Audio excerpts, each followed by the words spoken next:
Halo teman-teman semuanya, perkenalkan nama saya Sri Yulandari Simangunsong, NIM 20302090208, Prodi Kimia, Universitas Palangkaraya.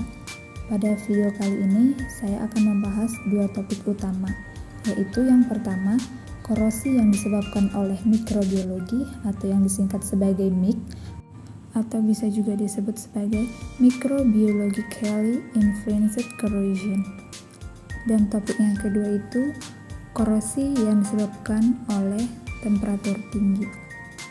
Di mana tujuan dari pembuatan video ini adalah untuk memenuhi tugas metode analisis korosi yang diampu oleh Bapak Stephen Carolius Angga, SSI, MSI. Pada bagian yang pertama, kita akan membahas korosi yang disebabkan oleh mikrobiologi atau yang disingkat sebagai MIK. Biokorosi merupakan korosi yang disebabkan oleh mikroorganisme yang dapat berupa bakteri, jamur, atau alga.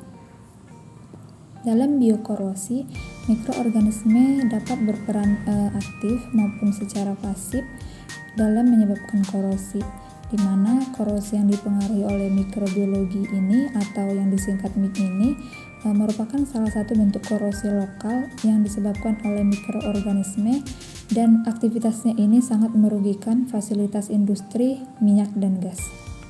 Salah satu contoh korosi yang disebabkan oleh mikrobiologi ini sendiri adalah pitting corrosion atau korosi pelubangan, di mana korosi jenis ini jika semakin lama dibiarkan, maka akan bertambah dalam dan akhirnya dapat menembus pelak. Teman-teman dapat melihat pada gambar di bawah ini. Gambar tersebut merupakan gambar dari pitting corrosion atau korosi pelubangan. Selanjutnya, kita akan membahas mengapa mikroba dapat menyebabkan korosi. Mungkin teman-teman juga pada bingung. Nah, mari kita simak bersama-sama. Mikroba ini dapat menyebabkan korosi karena adanya koloni atau biofilm yang menempel pada substrat logam dan tidak bergerak sehingga tumbuh dan berkembang biak serta menghasilkan zat polimer ekstraseluler. Mikroorganisme membutuhkan 4 elemen untuk berkembang, yaitu sumber karbon, air, donor elektron, dan akseptor elektron. Dari referensi yang saya dapat, umumnya ada 6 tahapan proses pembentukan biofilm. Proses yang pertama itu proses absorpsi ke permukaan material dan pembentukan film. Yang kedua, proses migrasi mikroorganisme atau planktonik ke permukaan material karena tertarik oleh film. Yang ketiga itu penempelan mikroorganisme pada permukaan material dan terjadi perubahan dari planktonik menjadi sesil. Yang keempat itu pertumbuhan mikroorganisme sesil dan menghasilkan metabolit serta pembentukan biofilm. Yang kelima itu stabilisasi biofilm dan terbentuknya korosi. Yang keenam itu atau step terakhir itu stabilitas menurun seiring bertambahnya waktu, sehingga sebagian biofilm jatuh dan membuat biofilm heterogen. Nah, biofilm heterogen inilah yang menyebabkan korosi lokal atau pitting corrosion. Nah, terjadi karena sel konsentrasi oksigen. Ketika biofilm heterogen ini terjadi pada permukaan material, maka oksigen tidak dapat menyebar keluar dari daerah dengan biofilm padat, dan bakteri aerobik di dalam biofilm juga akan mengkonsumsi oksigen di bawah biofilm, sehingga oksigen pada daerah ini mengalami penurunan dan akibatnya akan menjadi daerah anodik dan akhirnya menyebabkan korosi. Selanjutnya, kita akan membahas bagaimana cara mencegah korosi akibat MIK. Cara mencegah korosi akibat mikrobiologi ini ada 3 cara. Yang pertama itu perlindungan katodik dan pelapisan atau coating. Nah, perlindungan katodik dan pelapisan ini digunakan sebagai bagian dari metode elektrokimia untuk pengendalian mikrobiologi, di mana prinsip dasar perlindungan katodik ini adalah menerapkan arus ke permukaan yang dilindungi, sementara coating atau pelapisan ini bertindak sebagai penghalang untuk mencegah pergerakan elektron dan ion dari katoda dan anoda. Perlindungan katodik ini menjadikan permukaan baja bermuatan negatif, sehingga menolak bakteri, karena muatan permukaan bakteri juga negatif. Selanjutnya, cara yang kedua itu adalah pigging. Pigging ini merupakan cara yang paling umum untuk mengendalikan mic atau mikrobiologi, di mana pig ini adalah perangkat yang berjalan melalui pipa dan melakukan pembersihan dan inspeksi pada saat yang bersamaan. Pig dijalankan untuk menghilangkan air yang terkumpul, produksi korosi, biofilm, dan kotoran lainnya yang terakumulasi di dalam pipa. Dan yang terakhir itu ada pencegahan korosi secara biosida. Biosida ini sangat efektif untuk mereduksi mic karena mempunyai kemampuan membunuh sebagian besar mikroorganisme yang hidup di dalam pipa pada umumnya.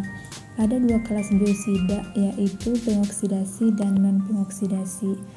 Di mana biosida pengoksidasi ini dapat menembus dan menghancurkan sel bakteri, sementara biosida dan pengoksidasi ini hanya menembus biofilm dan merusak membran sel serta mengubah mekanisme mikroorganisme dan memperoleh energi.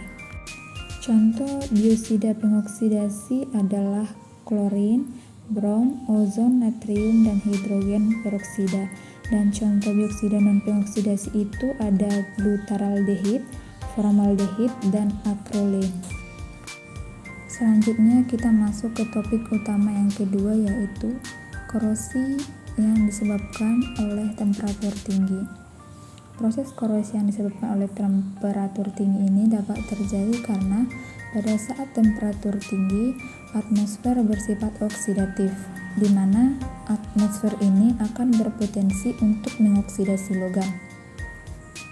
Atmosfer ini merupakan lingkungan penyebab utama terjadinya korosi pada temperatur tinggi. Korosi pada temperatur tinggi mencakup reaksi langsung antara logam dengan gas, sehingga untuk lingkungan tertentu kerusakan dapat terjadi akibat reaksi dengan lelehan garam atau fused salt yang terbentuk pada temperatur tinggi. Korosi ini bisa disebut sebagai hot corrosion atau korosi panas. Selanjutnya, cara mencegah atau mengendalikan korosi oleh temperatur tinggi. Di sini ada 4 cara yang akan saya bahas, di mana cara yang pertama itu adalah proteksi anodik.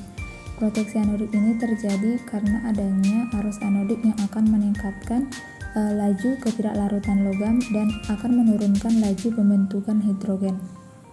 Selanjutnya, cara yang kedua itu adalah proteksi katodik. Proteksi katodik ini merupakan jenis perlindungan korosi dengan menghubungkan logam yang mempunyai potensi lebih tinggi ke struktur logam, sehingga suatu sel elektrokimia dengan logam berpotensial rendah akan bersifat katodik dan terproteksi. Cara yang ketiga itu ada seleksi material.